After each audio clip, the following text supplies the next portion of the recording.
اعوذ باللہ من الشیطان الرجیم بسم اللہ الرحمن الرحیم یا ایھا الذین آمنوا، اے ایمان والو، کونوا، ہو جاؤ، قوامین للہ، قائم رہنے والے اللہ تعالیٰ کے لیے، اس حال میں کہ شہداء بالقسط، کہ تم گواہی دینے والے ہو انصاف کے ساتھ، ولا یجرمنکم، اور نہ آمادہ کرے تم کو شنآن قوم، کسی قوم کی دشمنی، علی، اس بات پر کہ اللہ تعدلوا، کہ تم انصاف کرنا چھوڑ دو، کسی قوم کی دشمنی تمہیں نہ ابھارے، نہ آمادہ کرے اس بات پر کہ تم انصاف نہ کرو، اعدلوا، بلکہ تم انصاف کرو، وہ اقرب للتقوی، یہ تقوی کے زیادہ قریب ہے، واتقوا اللہ، اور اللہ سے ڈرتے رہو، ان اللہ خبیر بما تعملون، بے شک اللہ تعالیٰ خبر رکھنے والے ہے، خوب خبر رکھتا ہے ان باتوں کی کہ تعملون، جو تم کرتے ہو۔ وعد اللہ الذین آمنوا، اللہ تعالیٰ نے وعدہ کیا ان لوگوں سے جو ایمان لائے، وعملوا الصالحات، اور اعمال صالحہ کیے، اچھے اعمال کیے، لہم مغفرۃ، ان کے لیے ایک تو مغفرت کا اعلان ہے، مغفرت ہوگی، واجر عظیم، اور دوسرا ان کے لیے بہت بڑا اجر ہو۔ والذین کفروا، اور ایمان والوں کے مقابلے میں وہ لوگ جنہوں نے کفر کیا، فکذبوا بآیاتنا، اور انہوں نے ہماری آیات کو جھٹلایا، تکذیب کی، اولئک اصحاب الجحیم، یہ آگ والے ہیں، جہنم والے، دوزخ والے ہیں۔ یا ایھا الذین آمنوا، اے ایمان والو، اذکروا نعمت اللہ علیکم، تم یاد کرو اللہ تعالیٰ کی نعمت کو جو تمہارے اوپر ہے۔ اذ ہم قوم، جب قصد کیا، ارادہ کیا ایک قوم نے، کہ ان یبسطوا الیکم ایدیہم، کہ وہ بڑھائیں تمہاری طرف اپنے ہاتھوں کو، فکف ایدیہم عنکم، بس اللہ تعالیٰ نے ان کے ہاتھوں کو روک دیا تم سے۔ واتقوا اللہ، اللہ تعالیٰ سے ڈرتے رہو، وعلی اللہ فلیتوکل المؤمنون، اور اللہ پر ہی چاہیے کہ ایمان والے بھروسہ کریں، ایمان والے اللہ پر ہی توکل کریں۔ سورۃ المائدہ قرآن مجید کی 5ویں صورت ہے، اور 6واں سپارہ ہے، آیت نمبر 8 سے 11 تک، 8، 9، 10، 11، 4 آیتیں آپ کے سامنے تلاوت ہوئی ہیں۔ آپ نے ان آیات کا ترجمہ سماعت فرمایا۔ سب سے پہلے ربط آیات ہیں کہ ان آیات کا پچھلی آیتوں کے ساتھ کیا تعلق۔ پہلی آیات میں اللہ تعالیٰ نے ایفائے عہد کا حکم دیا تھا، وعدوں کو پورا کرنے کا حکم دیا تھا۔ انسانی سوسائٹی میں، انسانی معاشرے میں عہد و پیمان کو پورا کرنا یہ بڑی قدر و قیمت رکھتا ہے۔ عہد و پیمان مخلوق کے ساتھ بھی ہو سکتا ہے، اور خالق کے ساتھ یعنی اللہ تعالیٰ کے ساتھ بھی ہو سکتا ہے۔ اللہ کے عہد میں کون کون سی چیزیں آتی ہیں؟ اس کی وحدانیت کو ماننا، اللہ کی توحید کو ماننا، اس کے ساتھ شرک نہ کرنا، اسی طرح جزائے عمل پر یقین رکھنا کہ جو بھی میں عمل کروں گا، اچھا ہے یا برا، اس کی جزا مجھے ملے گی، اس کا بدلہ مجھے ملے گا، اچھا عمل ہوا تو اچھا، برا عمل ہوا تو برا بدلہ، اور اسی طرح تمام احکام کی تعمیل کرنا، اپنی زندگی گزارنے کے لیے ہر حکم جو اللہ نے ہمیں دیا ہے اس کو ماننا، اور اسی طرح حلت اور حرمت کے ان قوانین پر عمل کرنا جو اس صورت میں تفصیل کے ساتھ بیان کیے گئے ہیں۔ ان میں محرمات نکاح بھی آ جاتے ہیں، اور محرمات اکل و شرب کھانے پینے کے جو حرام حلال کے مسئلے ہیں وہ بھی آ جاتے ہیں. تو یہ دو چیزیں تو خاص طور پر قابل ذکر. پھر اللہ تعالیٰ نے شعائر اللہ جو ہیں ان کی تعظیم کا حکم بھی دیا. اس کے ساتھ ساتھ اللہ نے طہارت کے اصول بھی بیان فرمائے. ان میں ظاہری طہارت بھی شامل ہے، باطنی طہارت بھی شامل ہے. تو یہ ہر دو قسم کی طہارتیں اس میں شامل ہیں. اب دیکھیں نماز کے لیے طہارت کو شرط قرار دیا اور پھر اس ضمن میں وضو اور رکھا اور پھر وضو کے فرائض بھی تفصیلاً بیان فرما دیے. پھر طہارت کبریٰ یعنی غسل جنابت کا مسئلہ بیان فرمایا. پھر پانی کی عدم دستیابی یا عدم قدرت کی بنا پر کہ پانی دستیاب ہی نہ ہو رہا ہو، 1 میل تک پانی موجود ہی نہ ہو، یا اگر پانی موجود ہے لیکن اس پر قدرت نہیں ہے، تو ان وجوہات پر کی بنا پر تیمم کرنے کا طریقہ سکھایا اور تیمم کے ذریعے طہارت حاصل کرنے کا اللہ تعالیٰ نے طریقہ بتلایا. اور اس کے ساتھ پھر عہد و پیمان کو پورا کرنے کا حکم دیا اور ساتھ تقوی کی ضرورت پر زور دیا. چنانچہ اس سلسلے میں واتقوا اللہ کا جو لفظ ہے یہ بار بار آیا ہے. جیسے پیچھے آپ دیکھیں واتقوا اللہ ان اللہ شدید العقاب، اللہ سے ڈرتے رہو بے شک اللہ سخت پکڑنے والا بھی. پھر فرمایا واتقوا اللہ ان اللہ سریع الحساب، اللہ سے ڈرتے رہو بے شک اللہ جلدی حساب لینے والا ہے. پھر فرمایا واتقوا اللہ ان اللہ علیم بذات الصدور، اللہ سے ڈرتے رہو بے شک اللہ تعالی دلوں کے بھیدوں کو بھی جانتا ہے. جو چیز سینے کے اندر چل رہی ہے، دل میں چل رہی ہے، اللہ تعالیٰ ان کو بھی جاننے والا ہے.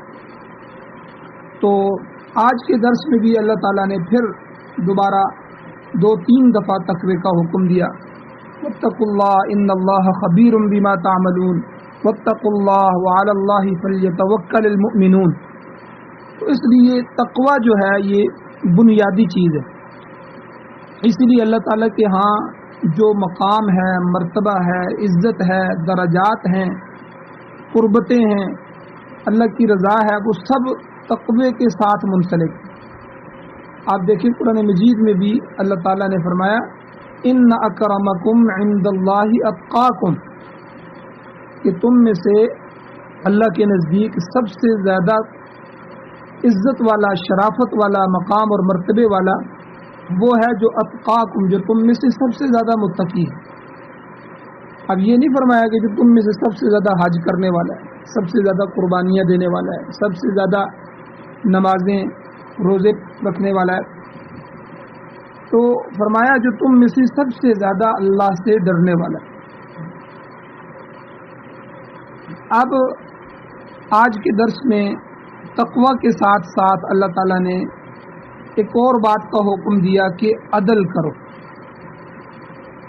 عدل، کیونکہ تقوی کا تقاضا یہ ہے کہ انسان ظلم سے بچ جائے اور عدل کو اختیار کرے.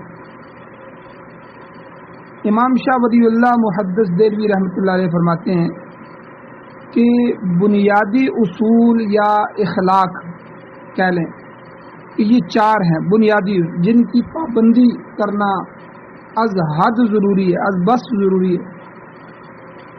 اور اگر غور سے دیکھا جائے تو تمام قوانین، جتنے بھی قانون اور تمام شریعتیں انہی اصولوں کی تشریح معلوم ہوتے ہیں. ان اصولوں میں پہلے بھی 4 اصول بیان ہوئے ہیں. پہلا نمبر ہے طہارت کا، دوسرے نمبر پر اخبات یعنی اللہ کے سامنے عاجزی کا اظہار کرنا، اور تیسرے نمبر پر ہے سماحت، جس کا مطلب یہ ہے کہ انسان ذلیل اور رذیل چیزوں سے بچ جائے. اور چوتھی چیز ہے عدالت، عدل، جس پر اجتماعی نظام قائم. جس طرح طہارت سے، پاکیزگی سے انسان کی مشابہت ملائکہ سے ہوتی ہے کہ وہ ہمیشہ پاک رہتے ہیں، وہ ہمیشہ طہارت میں رہتے ہیں تو انسان کی مشابہت ہو جاتی ہے فرشتوں سے. اسی طرح عدل و انصاف اختیار کرنے سے بھی انسان کی مشابہت ملائے اعلیٰ کے ساتھ ہوتی ہے. ملائے اعلیٰ، لہذا جو لوگ عدل کے ذریعے اجتماعی اصلاح کی کوشش کرتے ہیں کہ اس معاشرے کے اندر اجتماعی طور پر اصلاح ہو جائے، معاشرہ ٹھیک ہو جائے اور ہر طرف انصاف کا دور دورہ ہو جائے، تو ملائے اعلیٰ کے فرشتے ان کے حق میں بخشش کی دعائیں کرتے ہیں، کیونکہ یہ ان فرشتوں کے فرائض میں شامل ہے کہ ایسے لوگوں کے لیے دعائیں کریں. بہت سی احادیث میں آیا ہے کہ فرشتے دعائیں کرتے ہیں. بہت سی حدیث میں یہ آیا ہے کہ انسان وہ ایسے انسان ہیں جو دعائیں کرتے ہیں، فرشتے اس پر آمین کرتے ہیں. یہ ان کی ڈیوٹیاں، ان کے فرائض میں شامل ہیں. اسی طرح جو لوگ اجتماعی حالات کو بگاڑنے کی کوشش کرتے ہیں ان پر ملائے اعلیٰ کی لعنت پڑتی ہے. اس لیے یاد رکھیں کبھی بھی اجتماعیت کو نقصان نہ دیں، کبھی بھی اپنے مراکز کو نقصان نہ دیں، کبھی بھی اپنے گھر کو، اپنے خاندان کو توڑے نہیں. تو جو توڑتا ہے اللہ تعالیٰ اس کو توڑتا ہے اور اس پر لعنت بھیجتا ہے. اس لیے جو حضرات اجتماعی حالات کو جو ہے وہ سنوارنے کی کوشش کرتے ہیں اور اجتماعی حالات کو مضبوط اور مربوط بنانے پر لگے رہتے ہیں تو ان پر اللہ تعالیٰ کی طرف سے رحمتیں نازل ہوتی رہتی ہیں. اور جو اجتماعی طور پر بگاڑ پیدا کرنے کی کوشش کرتے ہیں تو ملائے اعلیٰ سے ان پر لعنت برستی رہتی ہے. اب عہد و پیمان کی پابندی ہی کے سلسلے میں اللہ تعالیٰ نے ارشاد فرمایا، یا ایھا الذین آمنوا، اے ایمان والو، کونوا قوامین للہ، تم اللہ کے لیے قائم ہونے والے بن جاؤ، شہداء بالقسط، جبکہ تم انصاف کے ساتھ گواہی دینے والے ہو. قوامین کا لفظ یہاں اللہ نے استعمال فرمایا، قوامین للہ، اللہ کے لیے قائم رہنے والے بن. تو قوامین کا معنی قائم رہنے والے، مگر کس کے لیے؟ صرف اللہ کی خوشنودی کے لیے، صرف اللہ کی رضا کے لیے، ثواب کے حصول کے لیے، اللہ کی قربتوں کے لیے، اللہ کے ہاں درجات پانے کے لیے قائم ہو جائے. اس کے علاوہ کوئی دیگر غرض جو ہے وہ پیش نظر نہیں ہونی چاہیے. صرف اللہ کے حکم کی تعمیل میں انصاف کے ساتھ سچی گواہی دو، شہداء بالقسط. جب کبھی آپ کو بلایا جائے تو سچی گواہی دو. اس گواہی میں صرف مقدمات سے متعلق کی گواہی شامل نہیں ہے. بعض لوگ سمجھتے ہیں ہمارے مقدمہ ہو جائے تو بس جج کے سامنے ہی گواہی دی جاتی ہے اور وہاں ہی سچی گواہی دینی ہے، بلکہ اس میں وہ تمام امور، وہ تمام کام اور سلسلے بھی آ جاتے ہیں جن کا تعلق شہادت کے ساتھ ہے، گواہی کے ساتھ. ایسے ہر معاملے میں طرفداری کرنا، کسی ایک طرف جھک جانا یا اقربا پروری اپنے قریبی رشتہ داروں، یہ بعض لوگ آپ دیکھتے ہیں کہ جب جھگڑا ہوتا ہے تو محلے کے ساتھ کسی دوسرے محلے والوں کے ساتھ جھگڑا ہو جاتا ہے تو انصاف کے اوپر نہیں آتے، بلکہ کہتے ہیں وہ جی ہم اپنے محلے کے ساتھ ہیں، ہم اپنے محلے والوں کے ساتھ کھڑے ہیں. تو یہ خود غرضی ہوگی، یہ انصاف نہیں. اسی طرح جب محلے کے اندر ہو جائے تو پھر کہتے ہیں ہم اپنی برادری کے ساتھ کریں، ہم اپنے لوگوں کے ساتھ کریں، ہم اپنے خاندان کے ساتھ کریں. پھر اپنے خاندان میں اگر لڑائی ہو جائے تو مسئلہ ہو جائے تو کہتے ہیں کہ ہم تو اپنے والد صاحب کے ساتھ کھڑے ہیں، اپنوں کے ساتھ کھڑے ہیں. تو انصاف کے ساتھ کوئی بھی کھڑا نہیں ہوتا. ہر معاملے میں طرفداری کرنا، فلاں کی طرف جھک جانا، اقربا پروری کے اندر لگ جانا کہ اپنے قریبی رشتہ دار ان کے، یا خود غرضی جو ہے اس میں کہ میرے معاملات حل ہو جانے چاہیے، مجھے کسی سے غرض نہیں ہے، میرا مسئلہ حل ہو جائے. تو یاد رکھیں یہ طرفداری، اقربا پروری اور خود غرضی وغیرہ وغیرہ یہ مہلک مرض ہیں. یہ مہلک ثابت ہو سکتے ہیں، کیونکہ شہادت کے متعلق، گواہی کے متعلق صاف حکم موجود ہے۔ اللہ فرماتے ہیں اقیم الشہادۃ للہ، یعنی شہادت محض اللہ کی رضا کی خاطر قائم کر۔ اگر سچی گواہی کو چھپاؤ گے تو گناہگار بنو گے، کیونکہ اللہ تعالیٰ نے اس بات کا فیصلہ فرما دیا ہے کہ وَمَن یکتمہ فَإِنَّهُ آثم قلبہ، جو کوئی شہادت کو چھپائے گا اس کا دل گناہگار ہو جائے گا۔ تو جو کوئی بھی گواہی کو چھپائے گا تو اللہ تعالیٰ اس کے دل کے اندر میل پیدا فرما دے گا، دل اس کا جو ہے وہ گناہگار ہو۔ اور جھوٹی گواہی، جھوٹی شہادت کے متعلق حضور علیہ الصلوۃ والسلام کا ارشاد مبارک ہے۔ حضور نے ارشاد فرمایا حدیث میں کہ عدلت شہادت الزور باشراک باللہ، یعنی جھوٹی گواہی کا جرم اللہ تعالیٰ کے ساتھ شرک کرنے کے برابر ہے۔ یعنی آپ دیکھیں کتنا سخت حکم فرمایا۔ اسی لیے شہادت زور کو، یعنی جھوٹی گواہی کو اکبر الکبائر میں شمار کیا گیا ہے۔ یعنی یہ چھوٹا گناہ نہیں ہے، یہ کبیرہ گناہ ہے، اور کبیرہ گناہ میں سے بھی بڑے گناہوں میں سے۔ اور اس آیت کریمہ میں جس شہادت کا ذکر ہے اس کے متعلق حضرت مولانا مفتی محمد شفیع صاحب رحمۃ اللہ علیہ اپنی تفسیر معارف القرآن میں بیان کرتے ہیں کہ اس میں ہر قسم کی وہ شہادتیں داخل ہیں جن سے ہمیں روز مرہ واسطہ رہتا ہے اور جن میں اکثر لوگ غلطیاں کرتے ہیں۔ مثال کے طور پر کسی بیمار کے حق میں ڈاکٹری سرٹیفکیٹ چاہیے، ڈاکٹر کا سرٹیفکیٹ چاہیے، تو ڈاکٹری سرٹیفکیٹ کو بھی شہادت کی حیثیت حاصل ہے۔ یاد رکھیں یہ بھی ڈاکٹر کی طرف سے گواہی ہے کہ ڈاکٹر یہ گواہی دے رہا ہوتا ہے کہ یہ بندہ جو ہے اس کو یہ زخم آیا ہے کہ نہیں آیا۔ یہ ڈاکٹر اس کی صحت کا یا بیماری کا جو سرٹیفکیٹ دے رہا ہے یہ گویا کہ ایک گواہی، مگر عموماً کیا ہوتا ہے ایسا سرٹیفکیٹ جھوٹا ہوتا ہے۔ کوئی ملازم اپنی ڈیوٹی ادا کرنے کا اہل ہے یا نہیں ہے اس کی تصدیق ڈاکٹر ہی کر سکتا ہے۔ اگر وہ پیسے لے کر غلط سرٹیفکیٹ جاری کرتا ہے تو یہ چیز تقوی اور عدل کے منافی ہے اور یہ جھوٹی گواہی کے اندر آتی ہے۔ اسی طرح آپ دیکھیں معاشرے میں طلباء کو سند کامیابی جو ہے اس کی ضرورت ہوتی ہے کہ میں کامیاب ہو جاؤں، پاس ہو جاؤں، پھر میں اچھے نمبروں سے پاس ہو جاؤں۔ تو اسی طرح طلباء کی یہ سند کامیابی جو ہے اس کو بھی گواہی کی حیثیت حاصل ہے۔ جو ادارے کا ممتحن ہے، امتحان لینے والا، وہ اس بات کی تصدیق کرتا ہے کہ فلاں طالب علم فلاں ڈگری کا اہل ہے، اور اگر کسی ہیلے سے، کسی بہانے سے غلط ڈگری جاری ہوتی ہے تو یہ متعلقہ ادارے کی طرف سے شہادت زور ہی تصور ہوگی، یہ جھوٹی گواہی تصور ہوگی۔ اگر اسی طرح آپ دیکھیں اگر نااہل آدمی کو رشوت لے کے یا سفارش کی بنا پر بغیر اہلیت کے ڈپلومہ دے دیا جاتا ہے، سرٹیفکیٹ دیا جاتا ہے یا ڈگری جاری کر دی جاتی ہے تو اس کا نتیجہ کبھی اچھا نہیں نکلے۔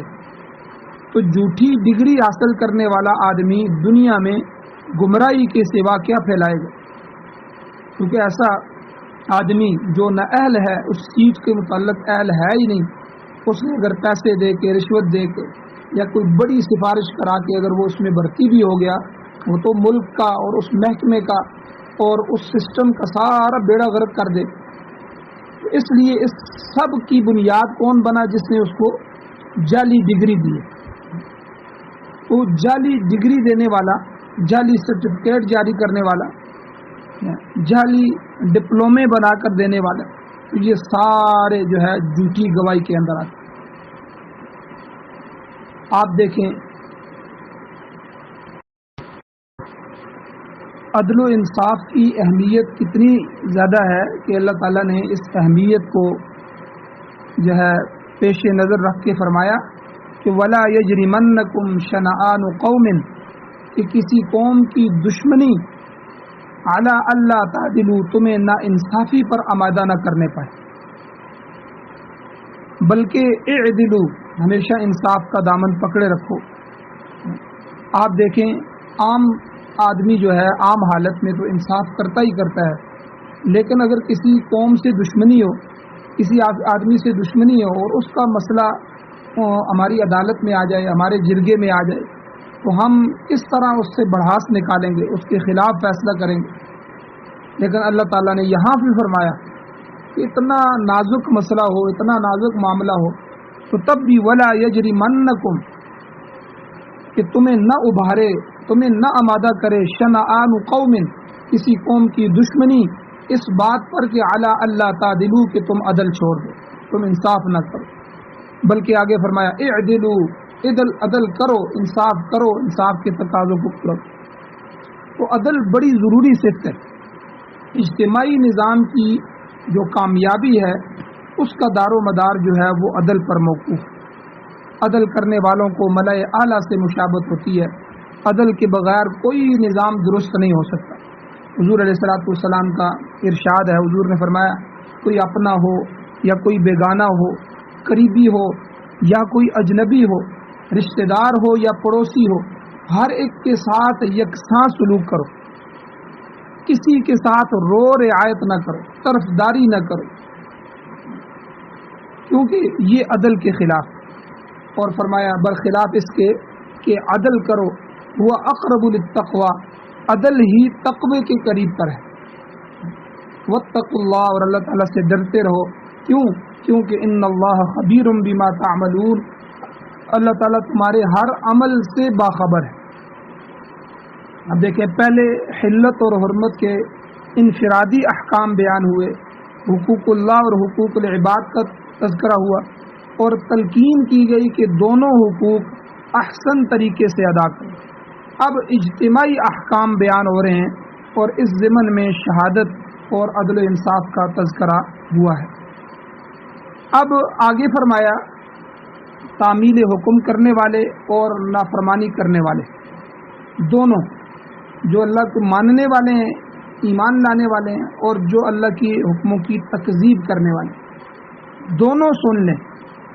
کیا کہ دونوں کا انجام اللہ تعالیٰ نے یہاں ذکر فرمایا، اور دونوں کو حکم فرمایا کہ دونوں اپنا اپنا انجام بھی سنیں کہ وعد اللہ الذین آمنوا، اللہ تعالیٰ نے ان لوگوں سے وعدہ کیا ہے جو ایمان لائے ہیں، وعملوا الصالحات، اور انہیں اعمال صالحہ انجام دیے۔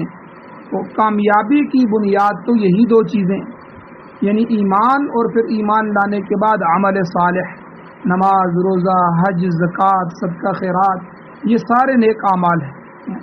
پہلے ایمان، عقیدہ بنیاد ہے۔ عقائد کو درست کر کے ایمان کی تکمیل کی جائے تو ایمان لانے کے بعد دوبارہ جو ہے پھر وہ عمل صالح، تو اللہ تعالیٰ کی وحدانیت، اس کی کتابوں پر ایمان، اس کے رسولوں پر ایمان، یوم آخرت پر ایمان لانا، یہ ایمان مکمل ہو جائے تو پھر نماز، روزہ، حج، زکوٰۃ، جہاد، یہ سب جو ہے نیک اعمال اختیار کرنا۔ ایسے لوگوں کے متعلق اللہ نے کیا فرمایا؟ لہم مغفرہ، یقیناً انہیں بخشش حاصل ہو۔ اللہ تعالیٰ چھوٹی موٹی کوتاہیاں معاف فرما دے گا، کچھ ایمان کی بدولت، کچھ اعمال صالحہ کی وجہ سے۔ آپ دیکھیں اس لیے فرماتے ہیں کہ جو آدمی جو ہے فرائض کے ساتھ ساتھ نوافل ادا کرتا ہے تو اللہ تعالیٰ ان نفلوں کی وجہ سے فرضوں کی کمی کو پورا فرمائیں گے۔ اور ایمان اتنی بڑی دولت ہے کہ ایمان کی وجہ سے اللہ تعالیٰ گناہ معاف فرمائیں گے۔ اب نفل ہر چیز میں ہوتا ہے، زکوٰۃ فرض ہے تو نفلی صدقات کے ساتھ رکھ دیے، روزے فرض ہیں تو ساتھ پورے سال کے اندر نفلی روزے بھی رکھ دیے، نماز فرض ہے تو نماز کے ساتھ سنتیں اور نوافل بھی رکھ دیے۔ تو اللہ نے فرمایا لہم مغفرہ، اللہ تعالیٰ ان کی کوتاہیاں معاف کریں گے، ان کے لیے بخشش کے فیصلے فرمائیں گے۔ اور بہرحال ایسے لوگوں کے لیے بخشش کے علاوہ اور چیز کیا ہے؟ وہ اجر عظیم، اللہ نے اس کی بھی بشارت عطا فرمائی ہے کہ اللہ تعالیٰ انہیں بہت بڑا اجر بھی عطا فرمائے۔ جس اجر کو اللہ بہت بڑا کہہ رہے ہیں وہ کتنا بڑا ہوگا۔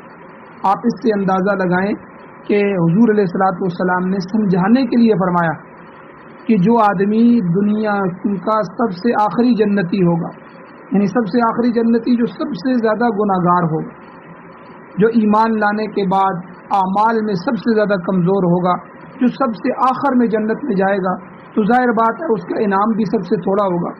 وہ تھوڑا انعام کیا ہے کہ اللہ تعالیٰ اس کو اس دنیا سے 10 گنا بڑی جنت عطا فرمائے، اس جنتی کو جو سب سے آخری ہوگا۔ تو آپ اندازہ لگائیں پھر جو ایمان والے ہیں اور اعمال صالحہ کرنے والے ہیں، نیک لوگ ہیں، جس کو اللہ فرما رہے ہیں وہ اجر عظیم، ان کے لیے بہت بڑا اجر ہے، وہ اجر کتنا بڑا ہو، وہ کتنی زیادہ دنیا سے کتنے زیادہ گناہ جو ہے وہ بڑی جنتیں اس کو عطا کی جائیں گی۔ اور اس کے ساتھ ساتھ اللہ تعالیٰ نے کفار کا انجام بھی بیان فرمایا۔ اللہ نے فرمایا والذین کفروا، جن لوگوں نے کفر کا راستہ اختیار کیا، توحید کی بجائے شرک کو اختیار کیا، اخلاص کی بجائے نفاق میں آلودہ ہو گئے۔ آپ دیکھیں منافقت یہ حضور کے زمانے سے چلی آ رہی، تو اب اخلاص کی بجائے قرآن جگہ جگہ اخلاص کی تلقین کرتا ہے، اخلاص کی بجائے منافق ہو گئے، اور اعمال میں خلوص کی بجائے جو ہے ریاکاری کا عنصر غالب آ گیا۔ اور اس کے علاوہ فرمایا کہ کفرو کی جگہ وکذبوا بآیاتنا، ساتھ ساتھ ان لوگوں نے ہماری آیات کو جھٹلایا، یا تو قول سے تکذیب کی، زبان سے اس کو جھٹلا دیا، یا پھر مانتے ہوئے بھی عمل نہ کر کے عمل سے تکذیب کی، یہ دونوں تکذیبیں اس میں شامل ہیں۔ اور اسی طرح منافقین کا شیوہ اختیار کیا، تو اللہ تعالیٰ نے فرمایا اولئک اصحاب الجحیم، یہی جہنم والے لوگ ہیں۔ دنیا میں بھی یہ کتنی بھی عیش و عشرت کر لیں، کتنے بھی مزے کر لیں، ہر طرح کی آرام اور راحت حاصل کر لیں، مگر آخر میں یہ جہنم کے اندر جائیں گے، اور ان کا حشر ویسے ہی ہوگا جیسے گزشتہ صورت میں آ چکا ہے۔ اللہ فرماتے ہیں نولہ ما تولی ونصلہ جہنم وساءت مصیرا، کہ جو کوئی اغیار کا طریقہ اختیار کرے گا ہم اس کا رخ ادھر ہی، نولہ ما تولی، ہم اس کا چہرہ، اس کا رخ ادھر ہی پھیر دیں گے جدھر وہ جانا چاہتا ہے، اور پھر بالآخر کیا ہوگا ونصلہ جہنم، آخر کار ہم اس کو جہنم میں داخل کریں گے۔ وساءت مصیرا، اور یاد رکھو وہ جہنم کوئی اچھا ٹھکانہ نہیں ہے، بہت برا ٹھکانہ ہے۔ اور اس کے بعد اللہ تعالیٰ نے اہل ایمان کو پھر خطاب فرمایا، اور خطاب کر کے اپنی عطا کردہ جو نعمتیں ہیں ان نعمتوں کو یاد کر کے ان کا شکر ادا کرنے کا حکم دیا۔ ان نعمتوں میں حلت اور حرمت کی تعلیم بھی ہے، حلال اور حرام کا فرق بھی ہے، ایمان کی دولت بھی ہے، اعمال صالحہ کی توفیق مل جانا بھی ہے، اور صفت عدل کا حصول کہ کسی کو عدل اور انصاف کرنا والا کوئی بن جائے وغیرہ وغیرہ، یہ سب اللہ کی نعمت ہے۔ کوئی چھوٹا انعام ہے، کوئی بڑا انعام ہے، ان سب پر اللہ تعالیٰ کا شکر ادا کرنا چاہیے۔ چنانچہ ارشاد ہوتا ہے، اللہ فرماتے ہیں یا ایھا الذین آمنوا، اے ایمان والو، اذکروا نعمت اللہ علیکم، اللہ تعالیٰ کی نعمتوں کو یاد کرو جو اس نے تم پر کی ہیں۔ یہاں پر ایک خاص واقعے کی طرف اشارہ بھی ہے کہ دیکھو اللہ نے تم پر احسان کیا۔ کب احسان کیا؟ کہ اذ ہم قوم ان یبسطوا الیکم ایدیہم، جب ایک قوم نے تمہاری طرف ہاتھ بڑھانے کا ارادہ کیا۔ لڑائی کا میدان تھا، حضور علیہ الصلوۃ والسلام اور صحابہ اکرام رضوان اللہ تعالی علیہم اجمعین میدان جنگ میں موجود تھے۔ اہل اسلام نے ظہر کی نماز میدان جنگ میں ہی ادا کی۔ بعد میں کفار کو بڑا افسوس ہوا کہ ان سے غلطی ہو گئی، جب مسلمان نماز میں مصروف تھے تو ان پر یک بار کی دفعتاً ایک ہی وقت میں حملہ کر دینا چاہیے تھا۔ پھر سوچا کوئی بات نہیں، ابھی زور کی نماز ہو گئی ہے، کوئی نہیں، ابھی عصر کی نماز آنے والی ہے، اور یہ عصر کی نماز جو ہے یہ مسلمانوں کو اپنی اولاد سے بھی زیادہ عزیز ہے، اسے وہ ضرور ادا کریں گے، اور ہم اس موقع سے فائدہ اٹھاتے ہوئے ان پر حالت نماز میں ہی حملہ کر دیں گے، ٹوٹ پڑیں گے۔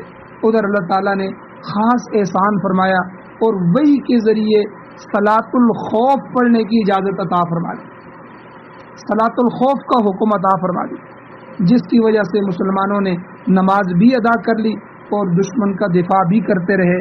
چنانچہ صلاۃ الخوف کے طریقے کے مطابق مجاہدین دو گروہوں میں تقسیم ہو گئے۔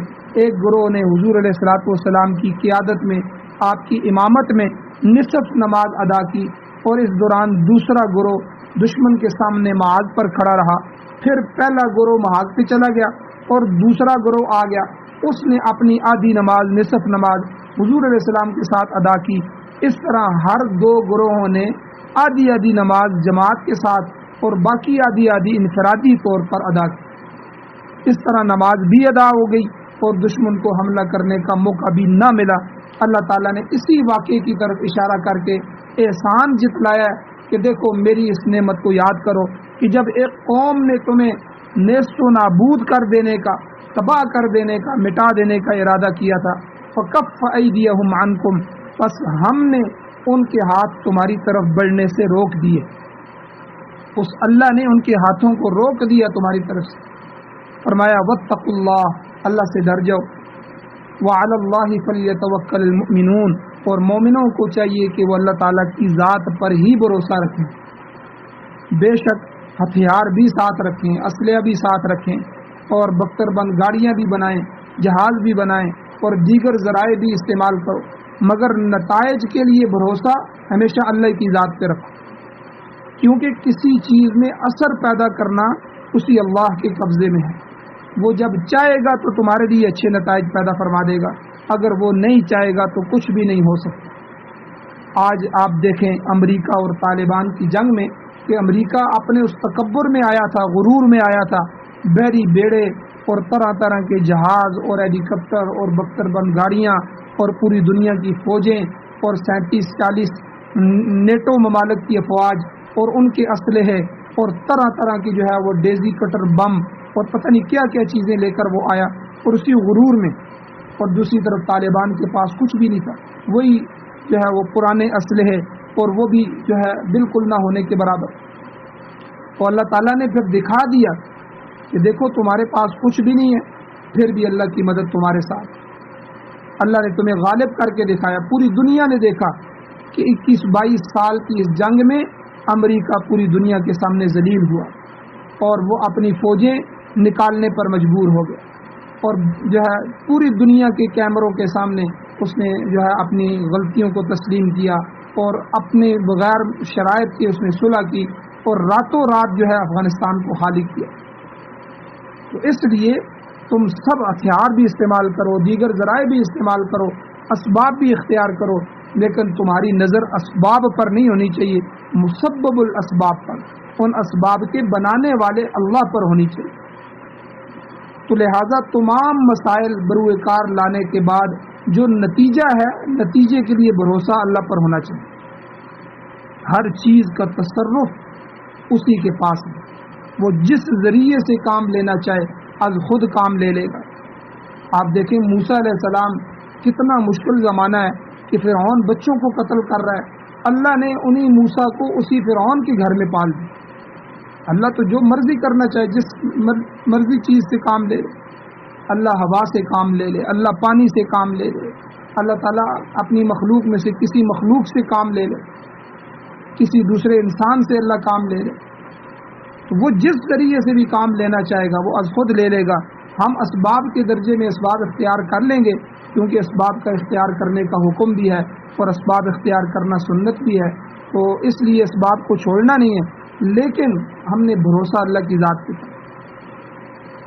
بس تم لوگ پورے خلوص کے ساتھ بقدر ہمت اپنا فرض ادا کرو اور اس کے بعد اسے اللہ تعالیٰ کے سپرد کر دو کہ اہل ایمان کی یہی شان ہے۔ اللہ تعالیٰ سے دعا ہے اللہ تعالیٰ ہمیں عمل کی توفیق عطا فرمائے۔ وآخر دعوانا ان الحمد